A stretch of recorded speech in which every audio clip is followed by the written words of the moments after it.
Hello, hello, hello! Magandang araw! Welcome back sa lahat ng cancer. At sa mga bago, welcome to my channel. Ako nga pala si Mystico Moreno, or in short, Mismo.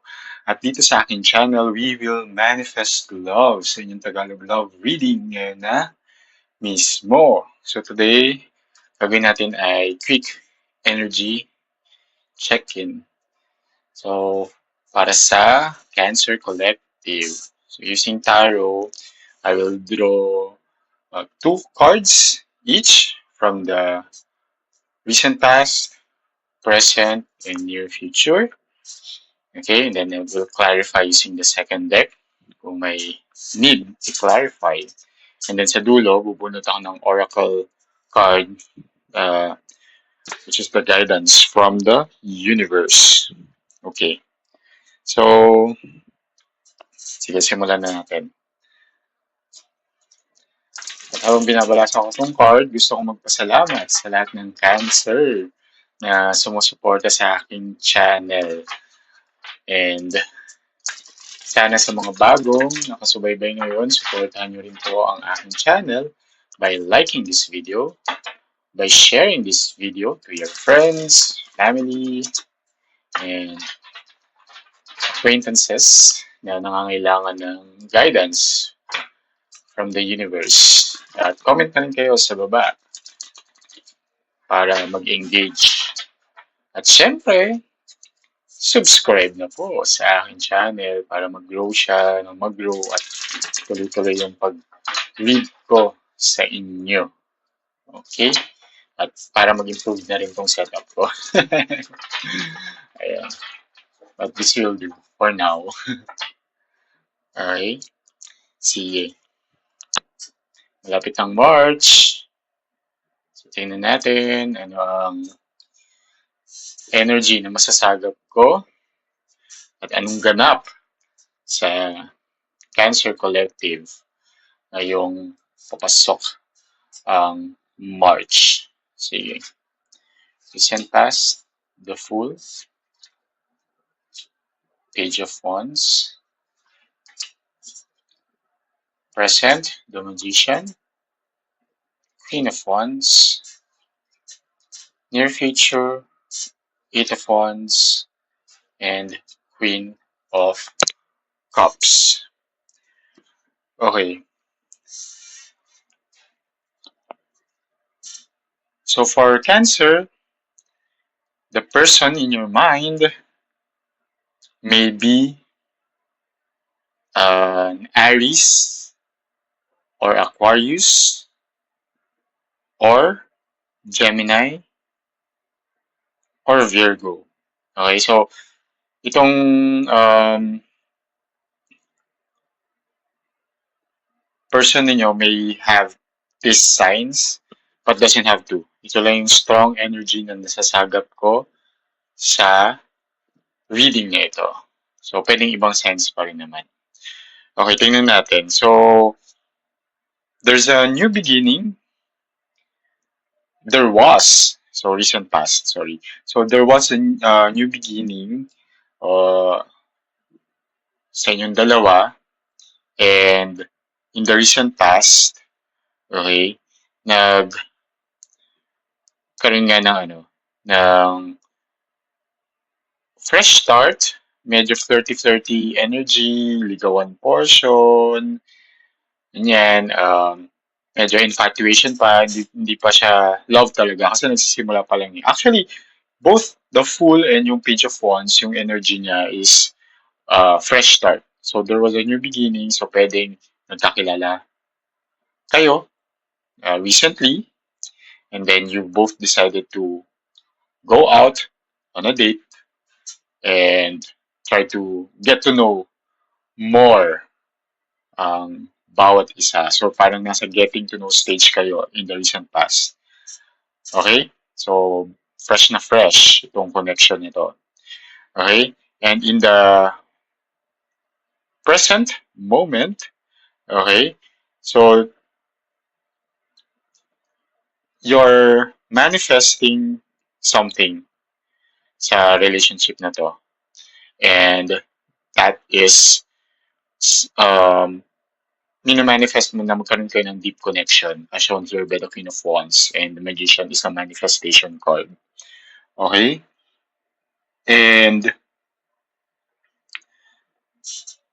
nakikita ko dito na gusto mo tong tao na to. Kaya you're really hoping, praying, manifesting na mag-work out itong relationship na to. Magkaroon kayo ng deep connection, and hopefully in the near future, magka-developan at mag-level up ang relationship. Okay? And sa near future, lumabas sa Eight of Wands, which is a card of progress and momentum. Okay, so magtutuloy-tuloy siya.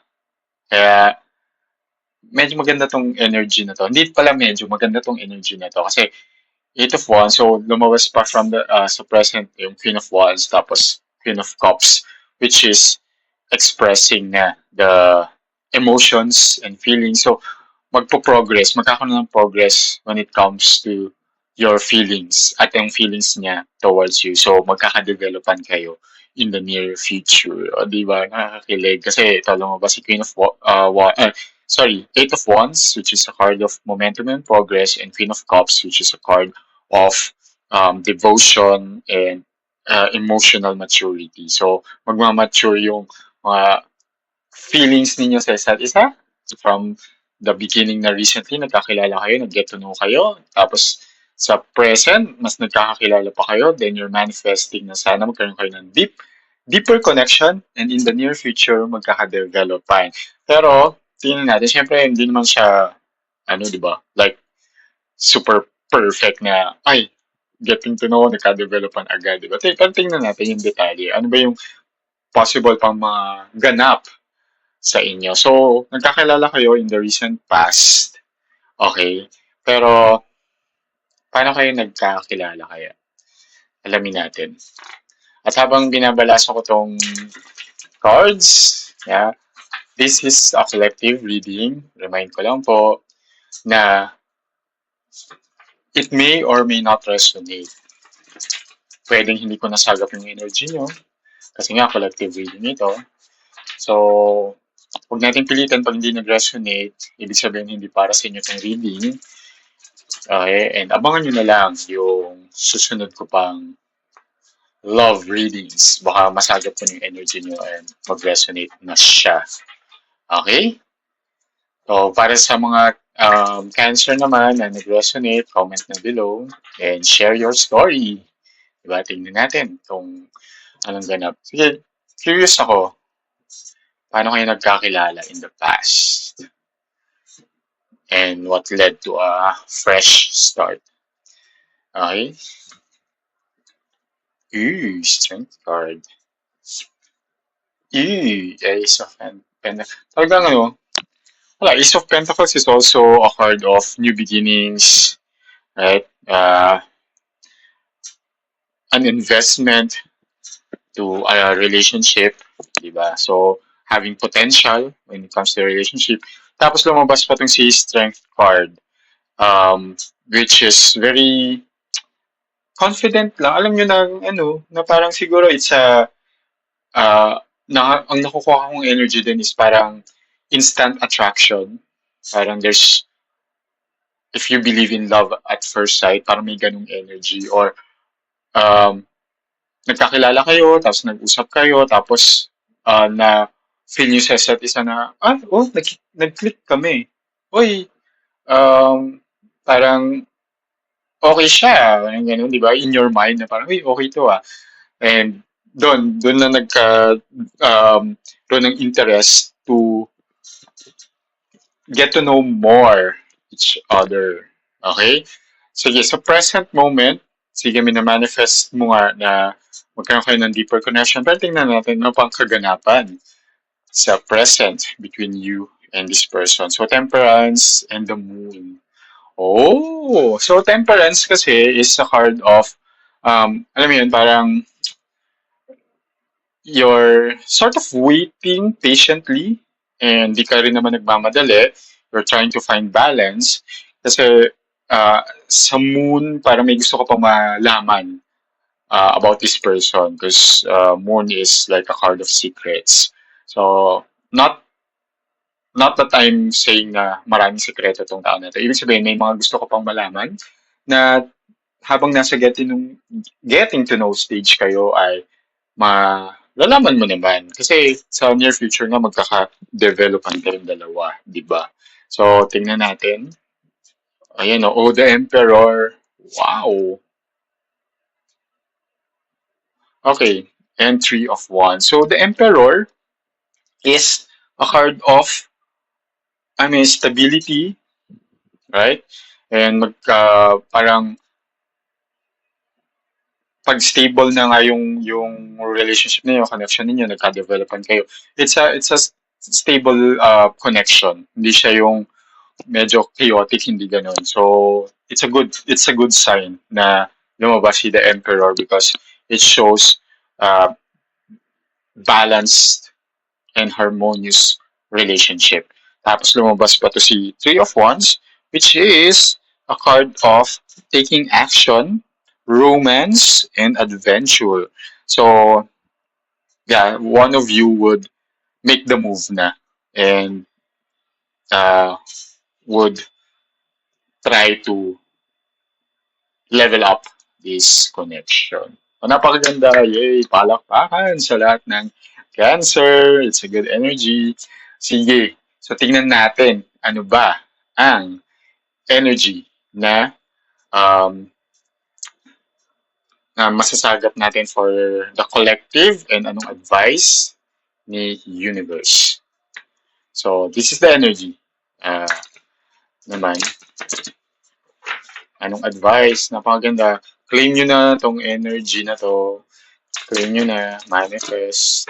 Okay? Okay, nahulog.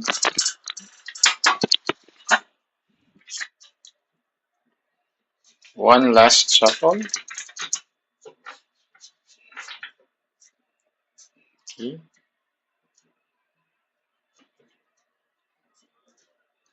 All right. What's the advice? Ta-da! Transcend your ego. Lift the veil from the real you. Okay. So, sundan natin to. And,